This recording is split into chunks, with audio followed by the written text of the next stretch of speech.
its responsibility for the assassination of Somalia's longest-serving legislator.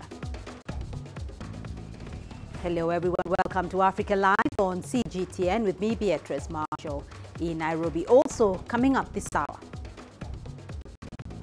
Britain's Prince Harry and his wife Meghan Markle visit Morocco. And South Africa selects the final team to the World Cross-Country Championships. We begin the broadcast in Senegal, where voting is due to close in about an hour. The process has progressed peacefully throughout the day in elections that are largely seen as an easy sale for incumbent President Macky Sall. About 6.5 million people are registered to vote. Official results are due on Friday. A runoff will be held on March the 24th if none of the candidates secure a clear majority win. President Macky Sall's main challengers are former Prime Minister Idrissa Seck and political newcomer Ousmane Sonko.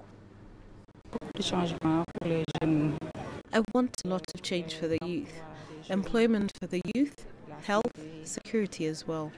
There are a lot of problems. I praise God and the Prophet. As a citizen, I have come to vote. I want the best candidate to win in the interest of the family, of education and in all spheres. May God ensure that we vote for the best president for the country and that everything happens in peace in the name of God. Well, incumbent President Macky Sall cast his vote in his home city of Fatick. Strong economic growth and infrastructural development are seen as boosting his chances. At the same time, former Prime Minister Idrissa Seck voted in his stronghold region of Thiès. This is Idrissa's third attempt to lead Senegal, having vied in 2007 and 2012. Idrissa Seck is leading the ED coalition 2019. Most voters are optimistic of a peaceful outcome of the elections. And still on election matters, this time in Nigeria, chaos erupted at a coalition center in the northern city of Kano during vote counting. Supporters of presidential candidate Atiku Abubakar alleged that ballots from some polling units had not been tallied. Tempers flared at the center, where Abubakar's supporters were later kicked out by security personnel. They complained that the center supervisor was not present, therefore alleging rigging. Observers and workers, however, reported a peaceful process in the area where voters were expected to largely support incumbent President Buhari. It remains unclear when a winner will be announced, but some observers say it could be Tuesday or Wednesday. Nigeria's elections were postponed by a week after the country's electoral commission cited logistical delays and bad weather as barriers to a free and fair vote. The voting has already concluded since yesterday. They collated all what we need in the collation centers at the various wards. At present, they are presenting their dossiers from the ward to local government wards. You have done election, you collected results, then the supervisor was nowhere to be found. That is rigging. That is rigging. Already PDP has won the election, but the problem is about the electoral officer. He didn't call his supervisor to submit the report on him. That is why I complain about it. Meanwhile, voting was extended in many polling stations in Nigeria, where the exercise started late and some technical failures were reported. CGTN's Kelechi Emekalam reports. Chaotic scenes playing out at this polling station in the outskirts of the Nigerian capital, Abuja. Polling officers besieged by voters determined to cast their ballots several hours past voting time. Most of them waited here from dawn. We're told voting at this polling station started 5 hours late. They say 8 o'clock, and they did not start this till 8 o'clock. They started around 2:30. You see, so 2:30 to 6 o'clock to 4 o'clock, they have open road. So nobody can vote. Many people did not vote. If the same majority have voted, it's a lie. Many people did not vote. Since 2 a.m. I've been here, I've never gone to my house. 73 million eligible voters are participating in the elections to elect a president and lawmakers for the next 4 years. More than 10,000 of them are registered in this polling station. Most of them say they were not able to vote They blame the Electoral Commission. We have more than 13,000 registered voters here. How can you create a unit, a polling unit, and give it to 13,000 people? One, there is no sincerity, there is no commitment, and there is no show of concern from the government. The Electoral Commission is already facing criticism for delaying the elections by 1 week. President Muhammadu Buhari, who's seeking a second term in office, has rejected the Electoral Commission's explanations for postponing the elections. He wants the commission investigated. There are 73 presidential candidates, but President Muhammadu Buhari and former Vice President Atiku Abubakar are seen as the likely winners of a tightly contested election. Whoever emerges winner will have a tough job of rebuilding Africa's largest economy battered by the 2016 recession. Kelechi Mekalam, CGTN Abuja, Nigeria. And in Algeria, police have clashed with hundreds of demonstrators in the capital, Algiers. The protesters are opposed to President Abdelaziz Bouteflika's bid for a 5th term. This comes as the ailing president plans to head to Switzerland for a medical checkup. Police lobbed tear gas canisters and water cannons to disperse the protesters. However, the Sunday demonstrations were not as big as the ones witnessed on Friday, in which 40 people were arrested. The opposition against the 81-year-old president is allegedly being organized by anonymous groups on social media platforms. Away from elections now, and security has been enhanced outside the conference center as the joint summit between the Arab League and the European Union started in Egypt on Sunday. Security, migration and climate change are some of the issues that delegates from the two organizations are tackling. The two-day conference is being held in the Red Sea resort of Sharm el-Sheikh. More than 20 European heads of state and government, including German Chancellor Angela Merkel and British Prime Minister Theresa May, are attending the summit. You're watching Africa Live, still ahead on the program. Britain's Prince Harry and his wife Meghan are welcomed in Morocco by Crown Prince Moulay Hassan. And Africa's biggest film festival opens in Burkina Faso.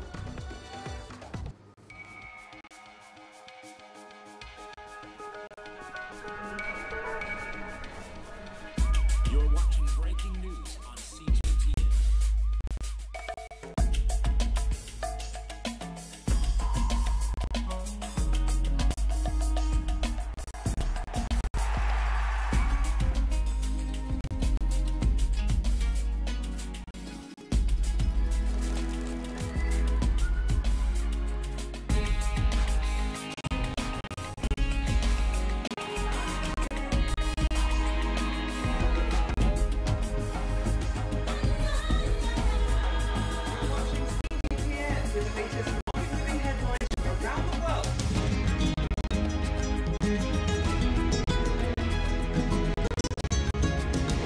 Welcome to the world today on CGTN.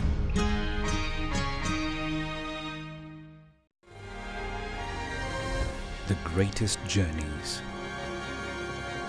the greatest sights, the greatest adventures. Here in Panther, this weir allows the locals to walk on water. We're far more than just TV news. We're your passport to the wonders of Africa. To bring you stories of struggle, survival and hope.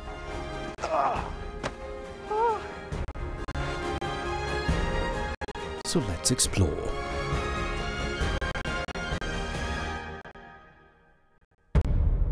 CGTN. See the difference.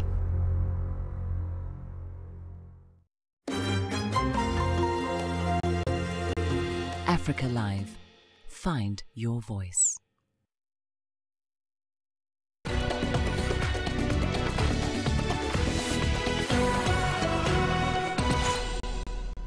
Somalia is once again a victim of another deadly Al-Shabaab attack. The attack on Sunday saw a veteran lawmaker killed. He's the second high-profile senior official to be killed in the Horn of Africa nation. CGTN's Abdulaziz Bilo reports from Mogadishu. Militant group Al-Shabaab has claimed responsibility for the assassination of Usman Ilmi Bokore, The late member of parliament was shot dead Sunday evening outside his home in Mogadishu. Before his death, Bokore was the longest-serving legislator in the country's parliament, with a political legacy that lasted more than 2 decades. He was laid to rest in an emotional send-off in the capital, Mogadishu, the latest victim of Al-Shabaab's increased attacks on key government officials. We want the perpetrators arrested and tried in a court of law. Punishing his killers will set the record straight and ensure that such an attack does not happen again. The late Bokore joined politics in the early 2000s when the government was formed in Arte, Djibouti. And until his death, he was active in the state-building process. He has left behind a powerful legacy and survived the everyday challenges facing Somalia. Police say they've made progress in the case and have arrested a key number of suspects. We've managed to get the vehicle used by the assassins as well as 2 suspects who are now in police custody. The Somali police force will ensure the case is presented in court and the killers sentenced. Born in 1939, the veteran lawmaker joined the Somali National Army at a young age, rising to the rank of a lieutenant general before the collapse of the central government in 1991. In the year 2000, Bokore joined other politicians to form the first ever post-conflict administration in the country, in which he served as a member of parliament and the deputy house speaker. The 8-year-old was a vocal critic of past and present governments. Most recently, he urged members of parliament to live up to the expectations of the electorate and not sit in high-end hotels in the nation's capital. Al-Shabaab has in recent months stepped up attacks in the city, targeting politicians and top security officials. Last month, it assassinated 3 senior army officials in a deadly roadside bomb on the outskirts of Mogadishu. Earlier this week, militant group Al-Shabaab executed a deputy court prosecutor less than 2 years after the group killed his mother, Anab Hashi, who was serving as the deputy head of a women's organization. Meanwhile, authorities have promised to improve security, but recent attacks in the capital suggest otherwise. Abdulaziz Bilon, CGTN, Mogadishu, Somalia. Britain's Prince Harry and his wife Meghan have kicked off their 3-day tour in Morocco. This marks the Duke and Duchess's first visit to the North African nation. The couple was welcomed to the country by Morocco's own Crown Prince Moulay Hassan as they visited the royal palace in Rabat. The pair visited a school in the Atlas Mountains aimed at promoting girls' education and mental health in rural communities. The prince also gave the school's founder, Michael McHugo, a royal award for charitable work. The visit is expected to strengthen ties between the new nations. A Sudanese photographer has opened up a photographic exhibition to coincide with 60 years of Sudanese-Chinese relations. Hag Allah El Sheikh showcased his pictures, most of which were inspired by China's beautiful scenery. El Sheikh visited China and toured a number of Chinese cities and provinces from Beijing, Shanghai and Guangzhou. Many thanks to the Embassy of China in Khartoum and the Journalists Union, which allowed us to visit China. Thank God I visited the biggest tourist cities in China, Shangdao and Shanghai. It's a very good opportunity for a person to see. Through the camera aesthetics and the greatness of China, one of the most beautiful images I have ever seen was one of the Great Wall. The impression is excellent. The pictures themselves expressed that I was very impressed when taking pictures. In the city of Shanghai, it was raining and I was still taking pictures, and the photos were beautiful and I'm satisfied with them. Despite the short time, I was very keen because I promised the embassy that after I return, I will present the China Expo with Sudanese eyes. The Pan-African Film and Television Festival is on in the Burkina Faso capital of Ouagadougou. It happens every 2 years. FESPACO provides an opportunity for African movie and TV professionals to network and pitch their work to clients from around the world.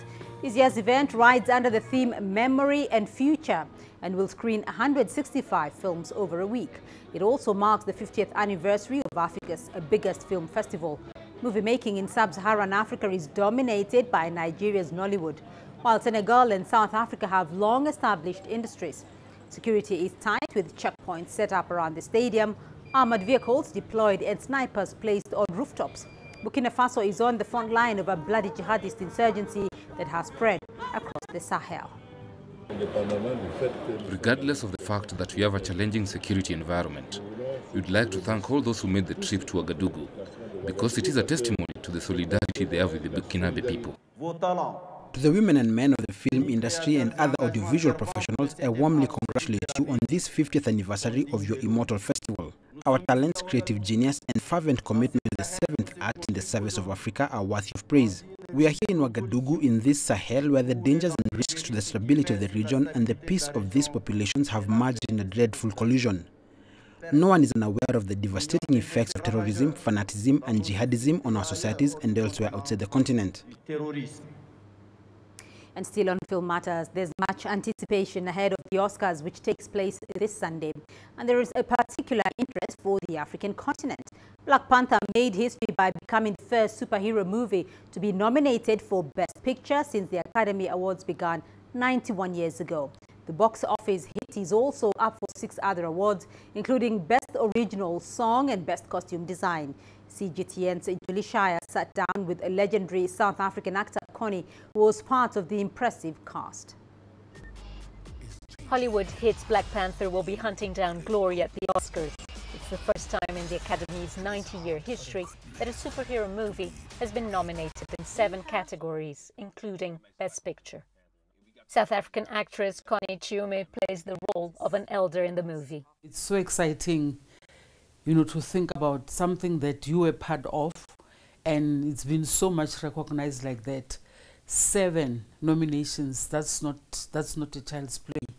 So it only shows that they did something right, and they did something which we did something which people have been waiting for. The Marvel masterpiece defies racial boundaries with a predominantly black cast in a fictional African country called Wakanda. It's something as Africans that has made us very proud to show this Africa which is different, the Africa which has self-governance, the Africa that is organized, the Africa that is so technologically, you know, knowledgeable. So it makes us proud because all the time we've only seen this Africa that is starving, that is full of disease and war and all of the negative things. So this one has reminded us that that's not what we are. The movie also tackles the issue of gender equality, portraying women in roles as queens and scientists. Danai Gurira stars as the leader of Wakanda's fierce women's warriors. She showed so much professionalism from the time we were shooting. I was always watching her, you know, the way she will be committed and just be in character for the whole day. You know, you could see that she's actually really, you know, with all her heart protecting Wakanda and doing what she's supposed to do. The superhero movie broke the box office to become the highest grossing movie of 2018, raking in over $1.3 billion globally. The creators and cast will now be hoping to print its name once more in the history books by taking top honors at the Oscars. Julie Shara, CGTN, Johannesburg, South Africa. The International Dragon Boat Festival this year was held on the banks of the Nile River. The dragon boat racing saw more than 1,000 people attending from all over the world. The event was an attempt to make the crowd experience a different taste of the Chinese New Year. The festival attracted 24 teams from China, Egypt, Singapore, the Philippines, the United States and Australia. It included nearly 200 players. In the end, the Philippines team won the championship of 12 women in the dragon boat race, 12 in the mixed group and 22 in the mixed group. The Egyptian team won the first place in the men's team of 12. In addition, the Chinese theme park activity on the show was a highlight of the festival. And your sports news now coming up next. Here's what's ahead. South Africa selects the final team to the World Cross Country Championships.